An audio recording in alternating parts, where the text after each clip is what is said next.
For example, as you see up on the screen here, Shug Back says, I will pay my dues now. I was waiting on the vote. Damn. Damn. Damn. Right? Okay. This is what happens when you force Civil Rights Act down people's throats that didn't want to integrate with you to begin with. This is what happens when you try to force yourself into other people's way of living. This is what happens. Okay? I was waiting on the vote. So got lots of opinions there. Then if you'll see up, there's a medallion that's I've seen in several folks' Facebook profiles. It's the 200 to vote for principle. So obviously this is support for voting for the recognition. Here's another Facebook post we saw. I'm a Master Mason in Mississippi, and I refuse to stand by the systematic exclusion that still haunts our fraternity. Racism has no place in Freemasonry. It's shameful that we remain one of the last holdouts of division. I stand for a Freemasonry that values a man's characters. Just know that the vote does not speak for all Masons. Now, that sounds nice, but take your ass to Europe. Take your ass to Europe. Go tell that to a Bavarian Mason, in Bavaria, Germany. Go tell the Bavarians that. Go tell the Bavarians that. Sounds nice. I know you mean well, but the reality is. Let's continue. In Mississippi. From Jeff Honia, and I'll let you dive into the rest of the information that's on his Facebook page.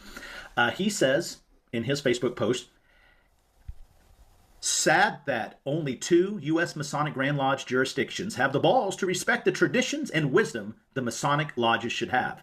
This basically means you can only be a real Mason in Mississippi and South Carolina.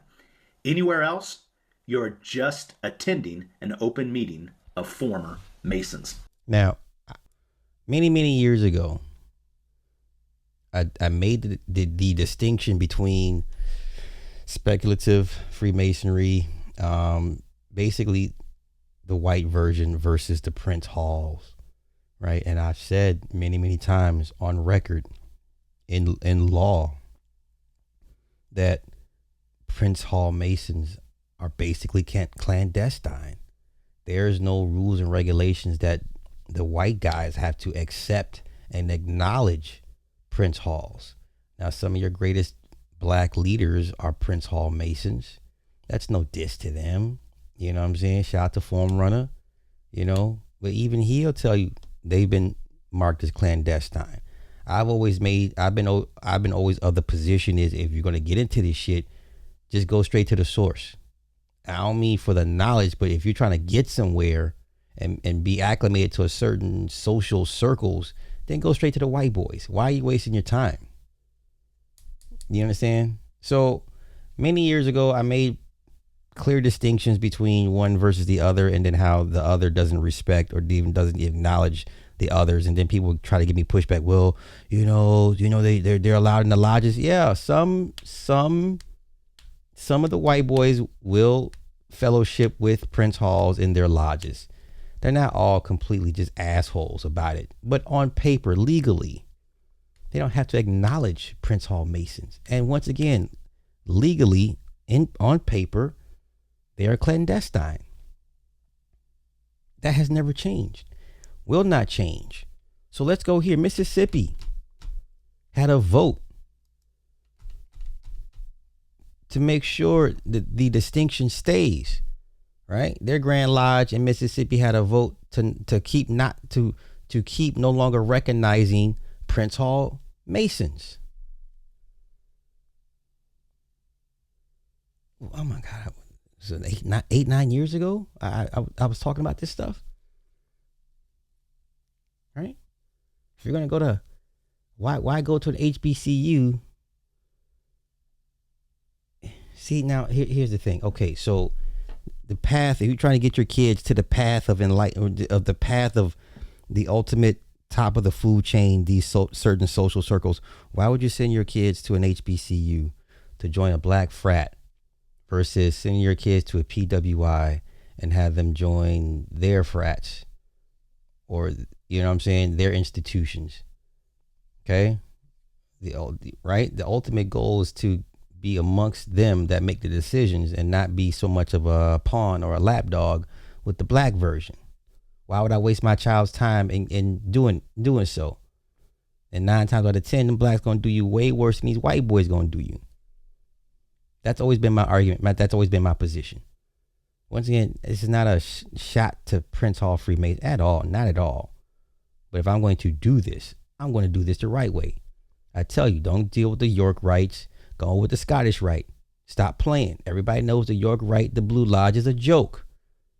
When it gets to the point when your urban celebs that are York Rites get the flash in their rings and with the blue, it's like, I can't take y'all serious. You ain't never seen Scottish Rite out here promoting Scottish Rite. They'll never come out here and pull that shit that Shaq did. Nobody respects the York. The Blue Lodge. No one, no. But never mind.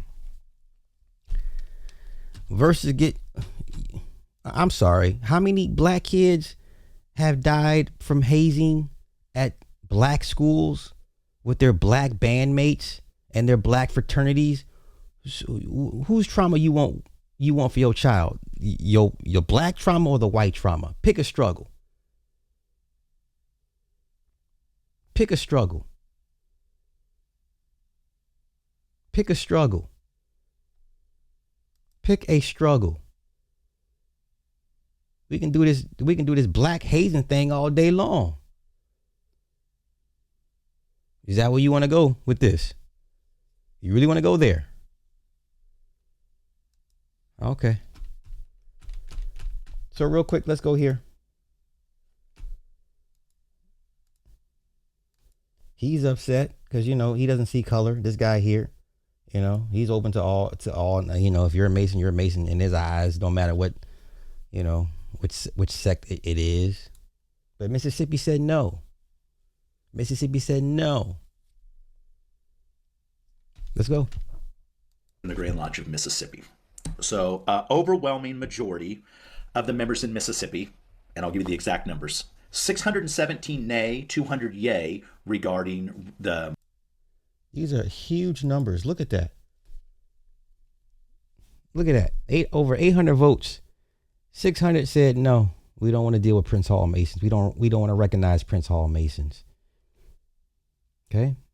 Now, I'm not saying this is the sentiment through all lodges in the country, but yeah.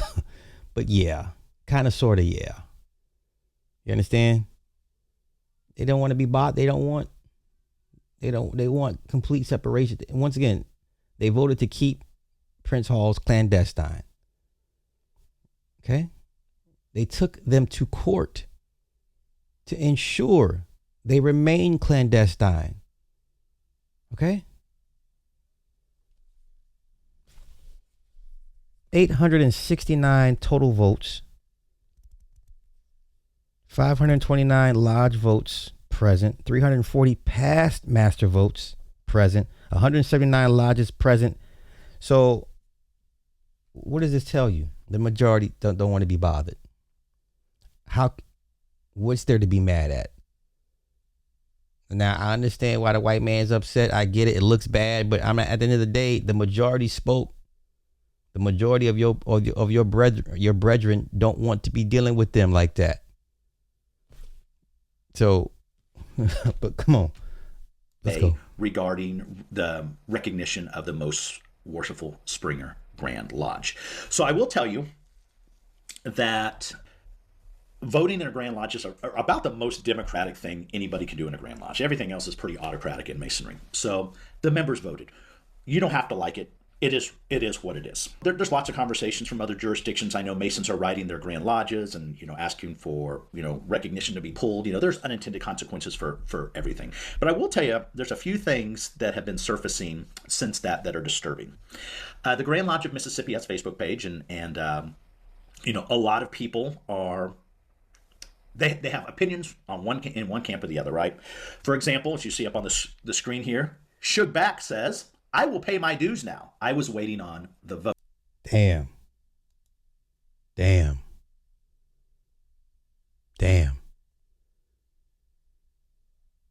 right? Okay. This is what happens when you force Civil Rights Act down people's throats that didn't want to integrate with you to begin with. This is what happens when you try to force yourself into other people's way of living. This is what happens. Okay?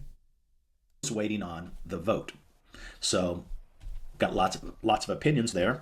Then if you'll see up, there's a medallion that's I've seen of several folks' Facebook profiles. It's the 200 to vote for principle. So obviously this is support for voting for the recognition. Here's another Facebook post we saw. I'm a Master Mason in Mississippi, and I refuse to stand by the systematic exclusion that still haunts our fraternity. Racism has no place in Freemasonry. It's shameful that we remain one of the last holdouts of division. I stand for a Freemasonry that values a man's characters. Just know that the vote does not speak for all Masons. Now, that sounds nice, but take your ass to Europe. Take your ass to Europe.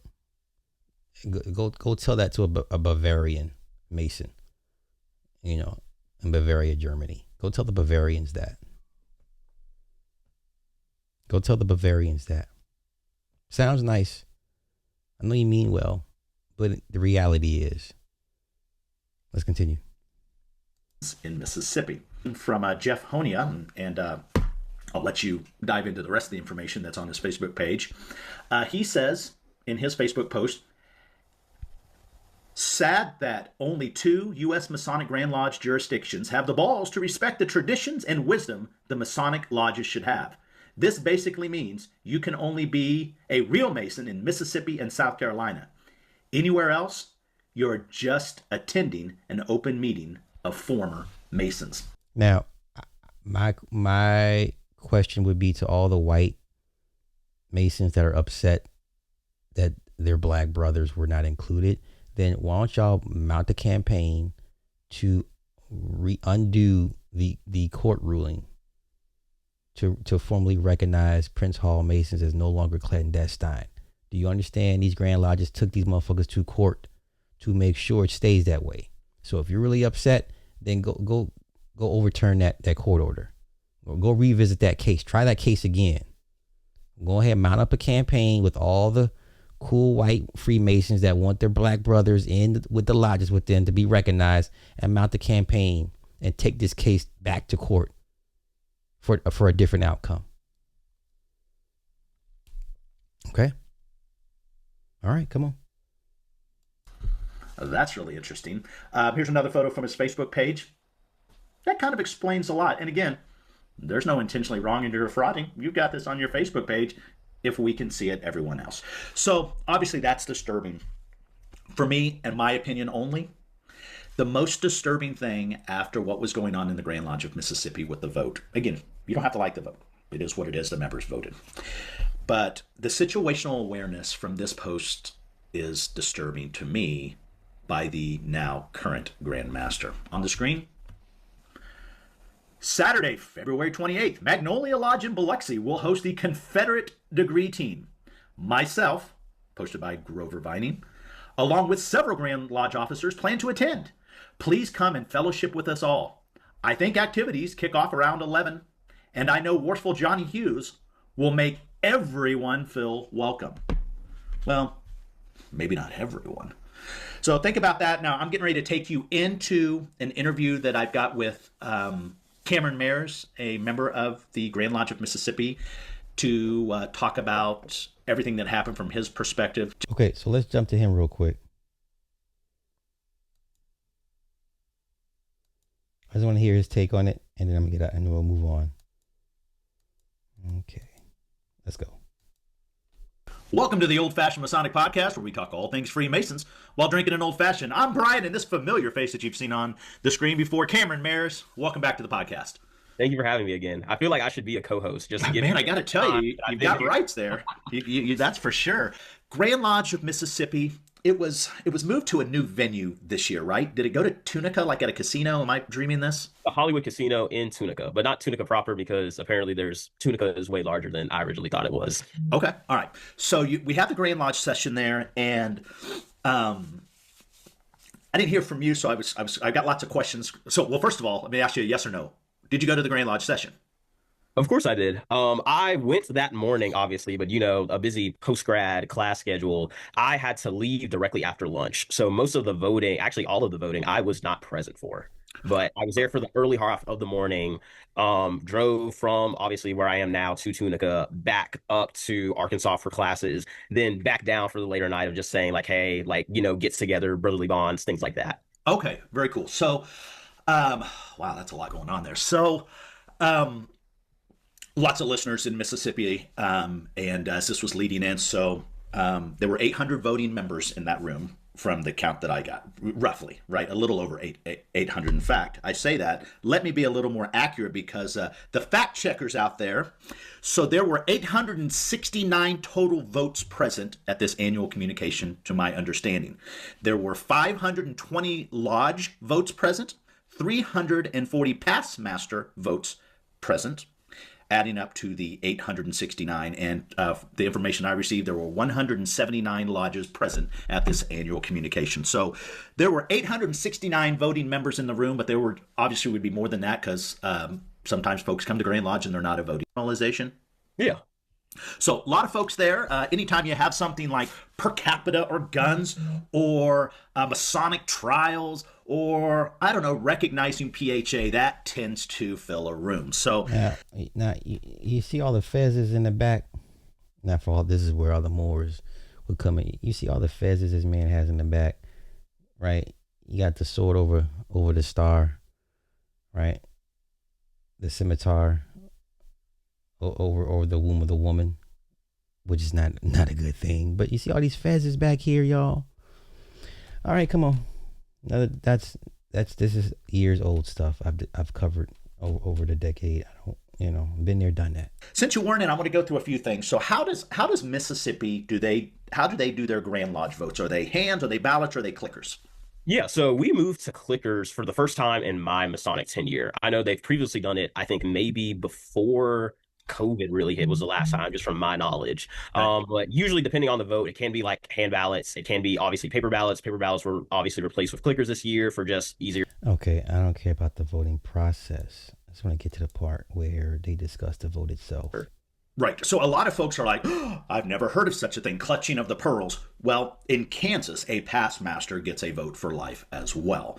So, good, bad, or indifferent, people have lots of views and opinions on that. That's how that works in Kansas, and there is a narrative that, well, the bad thing about that is all of these old crotchety past masters, with their old way of thinking, they can come in and sway a vote. That's one perspective for sure.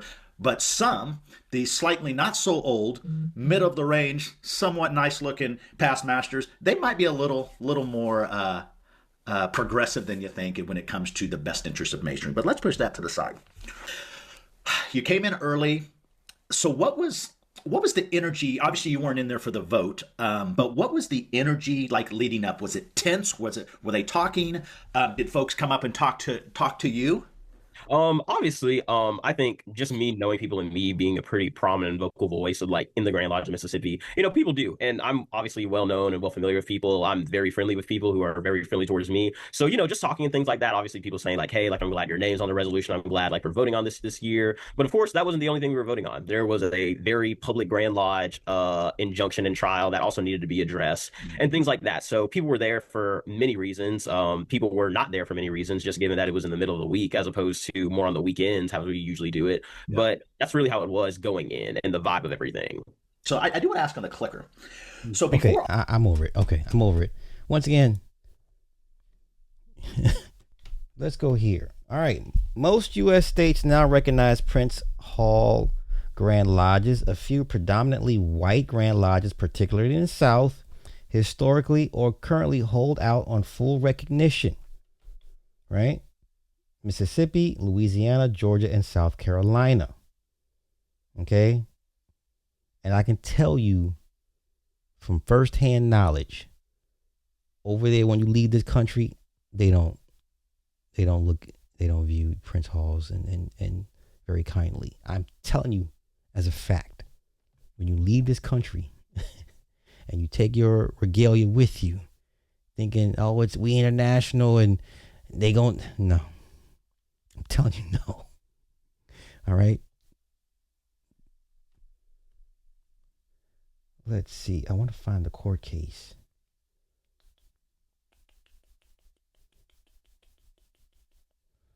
Let's see. As of 2026, only a few states, mostly in the South, Mississippi, Louisiana, Arkansas, South Carolina, West Virginia, have not yet officially recognized their respective Prince Hall Grand Lodges. Okay. Here we go. Let's see. Cases where Prince Hall affiliates have sued to stop truly fraudulent, non-recognized groups. The mainstream Grand Lodges are not actively suing legitimate PHA Masonry to remain clandestine.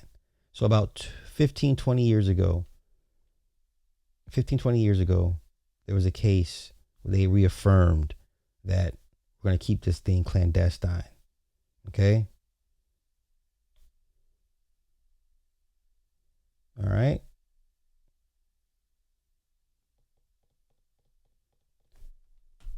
Okay. Prince Hall lodges were once declared clandestine by many U.S. Grand Lodges due to racial segregation and disputes over legitimacy. Most U.S. jurisdictions now recognize Prince Hall Grand Lodges as legitimate, and they are not generally considered clandestine today, unless you're in the South or unless you're in Europe. UK. Okay, this is what I know. Europe, UK don't recognize them for a fact. There's some African lodges that don't recognize them either. So this is a little bit more than just stateside stuff. You understand? Okay. Oh my God, I covered this year. Yeah, this was years.